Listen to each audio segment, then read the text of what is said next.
Okay, let's do this thing. A lot of clips circulating about Charlie Kirk after his horrific assassination.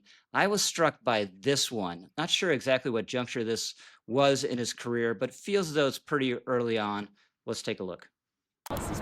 I go around universities and have challenging conversations, and because that's what is so important to our country is to find our disagreements respectfully. Because when people stop talking, that's when violence happens. I've never seen someone do this. Well, it's a growing trend because people like me are facing violence, assault, the left. The left. Yes, the campus Antifa. I've been stormed out of restaurants. I've been assaulted publicly, multiple death threats. Okay, so what's your goal in all this? There's more people that agree with me than some people would actually believe, and they come out of the woodwork when I do stuff like this. We record all of it so that we put it on the internet so people can see these ideas collide. When people stop talking, that's when you get violence. That's when civil war happens, because you start to think the other side is so evil and they lose their humanity. So, Carolyn, that's so striking in so many ways. One, I just think it, in a nutshell, that's it. That's what Charlie Kirk did. That's what his philosophy of how he conducted himself was, and that's basically, he could be bombastic on stage and a showman, but here he is patiently explaining to this lady why he does what he does and why it's important. Obviously, really striking. The reference to when we stop talking, that's when violence happens. The reference to death threats. But here's a guy, he's sitting there just in casual clothes, just willing to take on all comers. That's how it began. A guy in a t-shirt going to campuses, hoping people would hear him out and enjoying the clash of ideas. And that's how it ended. A guy in a t-shirt on stage, wanting to discuss with people before that terrible rifle shot rang out. Yeah. No, it was a noble effort, a noble mission. These table debates at these college campuses, the whole point of them, and he popularized them in many ways, was to de-escalate our politics, which you would think that old school liberals, the ones who used to advocate for tolerance, would have loved that sort of thing. And we saw how quickly that was not the case. And at all of his Turning Point conferences, and I used to attend a lot of them as a kid because it was a place for fellowship and like-minded camaraderie, and also, frankly, instilling really good foundational principles. That's what all of those conferences used to do, whether it was, the Constitution or, speaking about, the founding. They love that. And he used to do Q&A, and he would always ask the person in the audience who disagreed with him to come to the front of the line because he genuinely wanted to, hash it out in a civil, respectful way, and just he was constantly pursuing truth. That was his whole project, was veritas. And the thing about this assassination is that now we're left wondering, was civil discourse always a fool's errand? Was that Mhm, always something in vain? Should we have never even mhm. attempted that? Because he was in many ways the representative of civil discourse in the belly of the beast, the college campus, where it's extremely hostile to that, as we know. And it has been since my mom was at Yale in the 70s, and it's only gotten worse since. But you'll be punished for it. You'll be gunned down in front of your family if you actually are effective at persuading hearts and minds. And, Rush Limbaugh used to say, and I am a Rush baby, and I was raised on him. I think of Charlie Kirk as his heir, I really do, Mhm. that the left cannot compete in the arena of ideas. So they resort to violence. And I know we don't know the exact motives of this guy, but the conclusion we're led to believe is that he was too powerful, essentially. He had too much of a command over his audience and his youth following, the next generation of our polis. That's who he really had a chokehold on. And now that he's gone, there's this huge void. And what MBD Mhm. and I were discussing before this is that he was the stabilizing force among Right. young conservative influencers and pundits. He was the one preventing us from going into much more extreme territory. Yes. And now that he's gone, we have a huge vacuum that will be filled by those people. Yeah. So a lot of people don't realize this about him on the left, who just consider him, as the New Republic put it in that terrible headline right after shooting, a MAGA troll.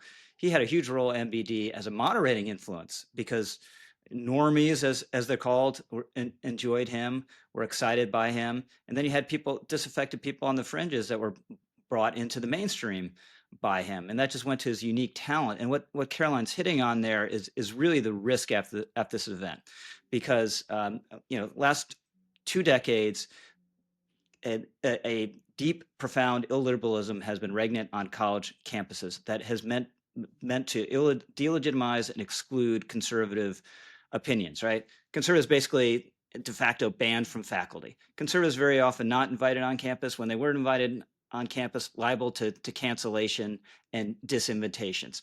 Hecklers trying to shout people down, literally chasing them from rooms in some cases, needing safe spaces, all of that.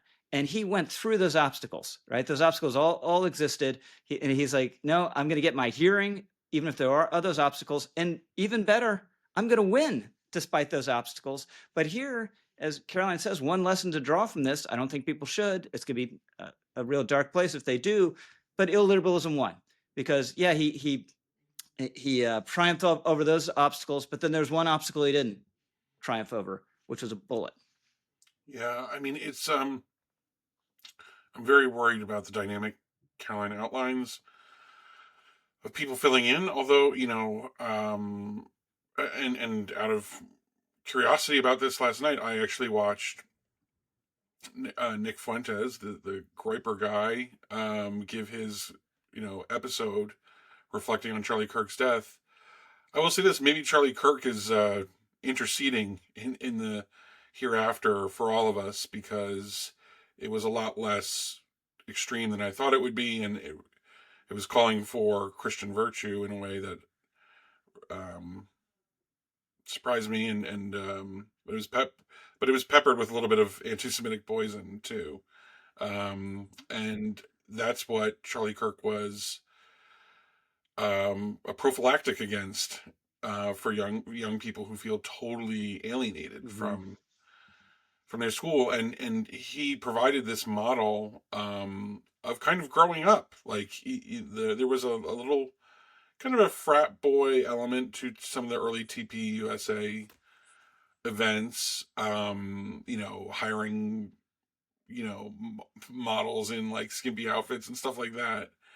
But then he grew up and he got married, he had kids, he got deeper into his faith, and he was like providing his own life story was becoming this aspirational model for young men on campus, and one that was salutary for them. And so yeah, it's a huge loss. I mean, he like I said, in another forum, over time he persuaded me. Like, I felt like he it was very easy to dismiss him as a troll the first time, just trying to get engagement across social media. But over time, you saw that the substance of what he was arguing deepened, and so it's kind of doubly tragic that he was the victim of this, because it's his whole life was becoming a model of what liberal discourse should be. Yeah, so actually this salutary effect on young men has been acknowledged in some unusual quarters, including CNN. Let's take a look at this one. Gen Z is going to be the most right-wing generation in 50 years. Statistically speaking, there was a huge turnout of youth voters for Donald Trump. That was unexpected, something that's usually a Democratic stronghold.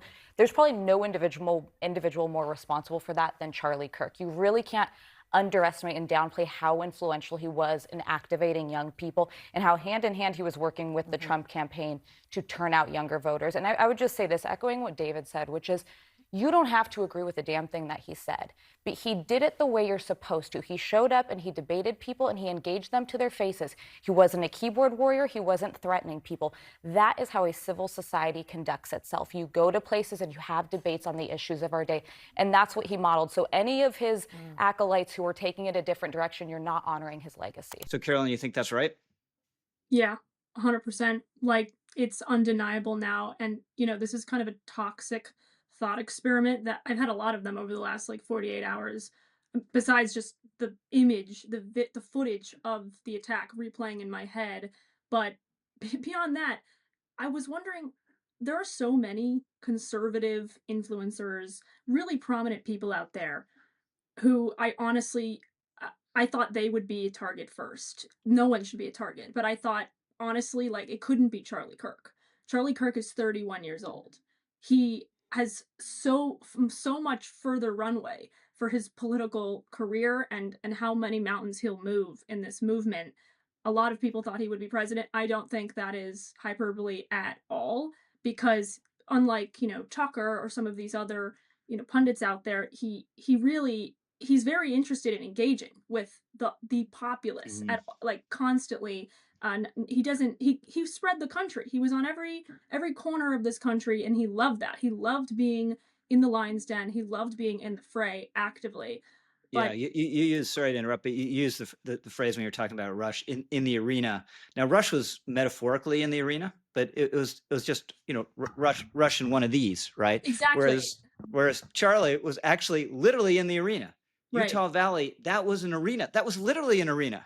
Yes, physically in the arena and risking his life in the process repeatedly, not hiding behind a keyboard and not hiding behind radio, not hiding in a little studio in a remote location, not at all. And that was the difference with him. And as for young men, that is absolutely true. We saw the recent NBC poll from like just a week ago. It was conducted, I believe, over mid-August to early September, that out of all the young voters, Gen Z, 18, I believe, through 29 years old, and I'm Gen Z, so I'm in that group, conservative men, young men who voted for Trump, are actually the most conservative of young people, in the sense that they prioritize family building, marriage, having children above a lot of other priorities, unlike their left-leaning female and male counterparts in Gen Z who ranked those things very low. And I think a big part of that is because Charlie Kirk was constantly sounding that message. He was constantly advocating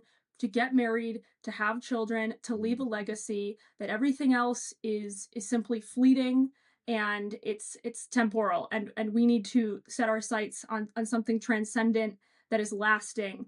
And I think out of the manosphere, which we know has had somewhat of a counterproductive influence on young men, depending on who you pick out of the personalities there, Charlie was actually very positive. He was constructive. He was asking men to realize their higher purpose, to be providers and protectors, to be moral stewards, grounded in first principles. And that's another thing. It's like, okay, what comes next now? Now, okay, sorry, you guys took out Charlie. Now you get Andrew Tate. That's who you have now. Mhm. That Mhm. that is the only that's basically. And then maybe Michael Knowles. Michael Knowles was in many ways kind of like Charlie, in that it was all anchored in eternal truths, which a lot of these guys on on the manosphere, right, they aren't.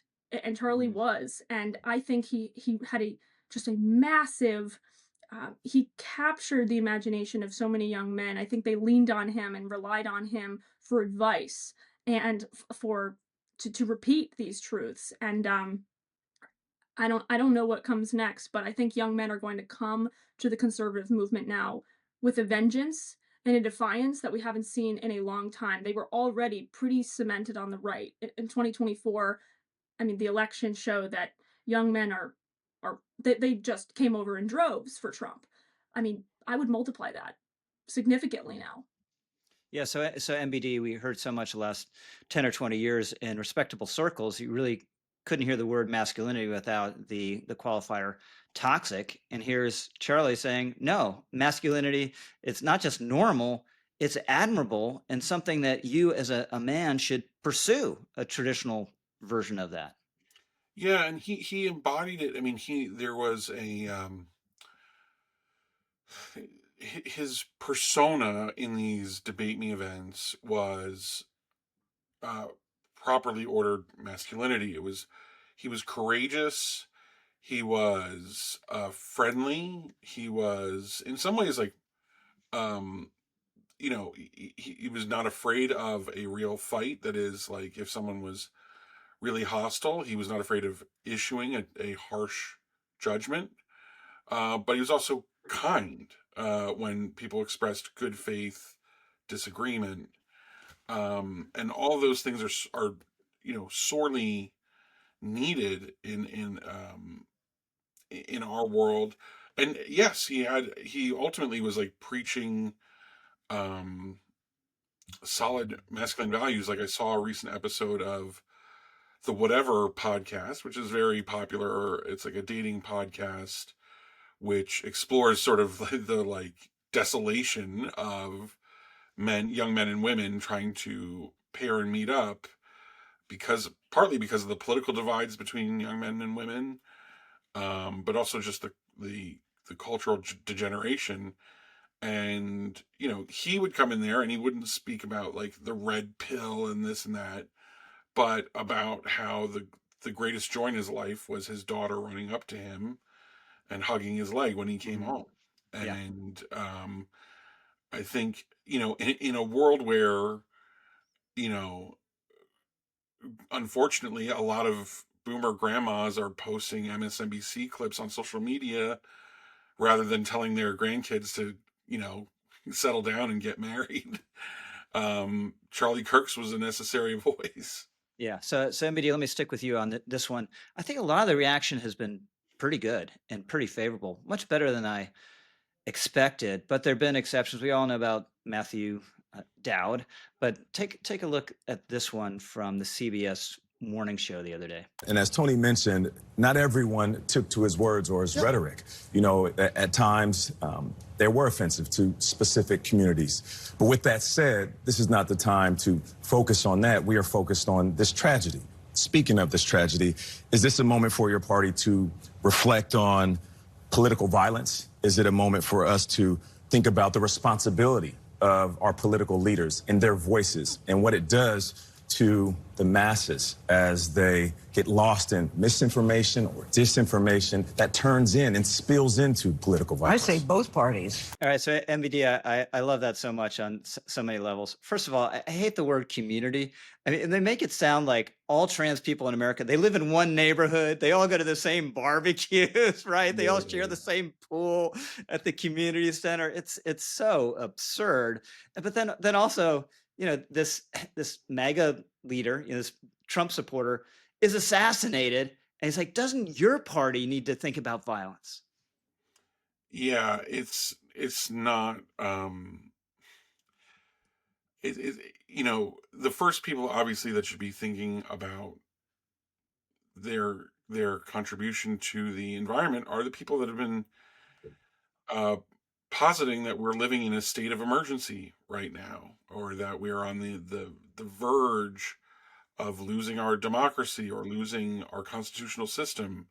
People that write articles about how there won't be an election in 2028, or how the National Guard coming into back up cops in cities overwhelmed by crime is a rehearsal for some kind of dystopian police state. I think those people have been feeding the nuts a bread trail crumb, toward violence. And it's just, you know, it's partly just this idea that I think many liberals have, that they are the angels in our society. They are the designated conscience, and they can't get over that. And I've seen other reactions that I think are just as shameful. I mean, the New York Times obituary had to have a giant correction appended to it because it attributed in the text of the obituary anti-Semitic views to Charlie Kirk from a video in which he was quoting those views to refute them. And Yeah, it's bad. and why would you include that for any other you wouldn't include that except if your obituary writer was looking for something to show readers that well, maybe he kind of deserved it. Maybe he kind of did something to provoke this. Yeah, And which was the Matthew Dowd argument. So, Carolyn, what have you made of?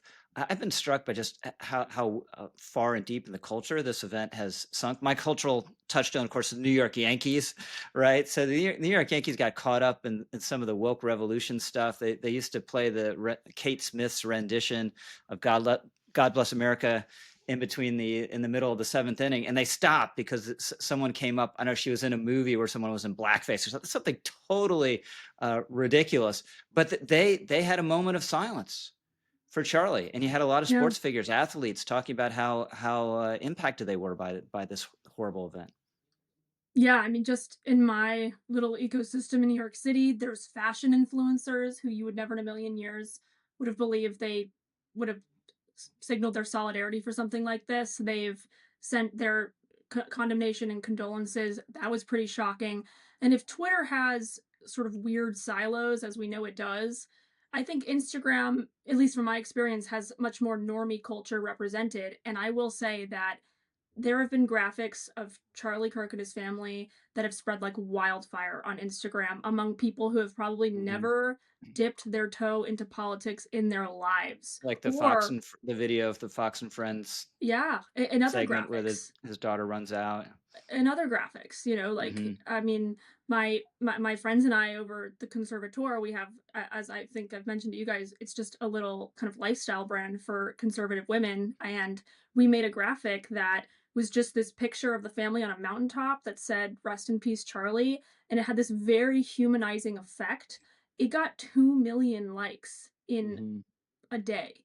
I mean, Mhm. we have never seen that kind of engagement ever. I mean, it literally was shared with almost 1.5 million people, and that's you just wouldn't expect that because again, he was so villainized by the culture, but this has broken through. This has reverberated in serious ways of many industries and many professions because regardless of whether you liked his ideas, a lot of people are realizing that, okay, oh crap, like this changes a lot. I think we've crossed a Rubicon here. Mhm. What does this mean for the country? I think this means that there I don't know that I'm not saying that it's like civil war territory, but the fact that this could happen is, I think, jarring to even the most Mhm. normie of normies. They're Yeah. realize I And mean, I got they phone wanna step calls. back from the precipice. They want to step back from the precipice and they realize that we basically walked off. I think we almost walked off that cliff if we did not actually walk off that cliff. Yeah. And I do think we need to understand as a culture that first of all, there's no equivalent on the left of what Charlie was doing. I mean, can we name a progressive like counterpart to him that would No, there's actually a go, guy there's a guy who's gonna debate who's described as a progressive influencer, like, in a week or 2, who had a apparently very good reaction on social media, and that he was horrified by this and condemned it in was the it strongest possible terms, but I'd never heard of him. was it I might Dean? recognize the name if you mention it, but I'd never heard of him. I think Dean Withers, is that who it was? No, I think it was No. someone else. Well, to your point, the most like just barbaric reactions came from a lot of teachers and people on Yeah. Reddit who could hide behind their screens. I mean, academia, unfortunately, I think had the most ghoulish response, but it was like left-wing podcasters and influencers who understood Charlie's space, understood Mhm. multimedia and how he was just trying to reach a different audience. I think they're very sympathetic to that. I mean, this guy, I think his name is Dean Withers. He's a Gen Z kind of. He's almost like a Harry Sisson, but has much more of a like video presence, big following. He was sobbing on Mhm. he on a video, sobbing Mhm. because I think for him it hit home that oh man, like we never wanted it to get to this, Mhm. never. Yeah. And he was a happy warrior at the end of the day with an insane, gusto for finding the truth and he did it in the most magnanimous and charitable way and there was never someone on the left who did that. All right. Well, thanks, guys. Everyone will see you next time. Well done, Charlie. Well done. Rest in peace.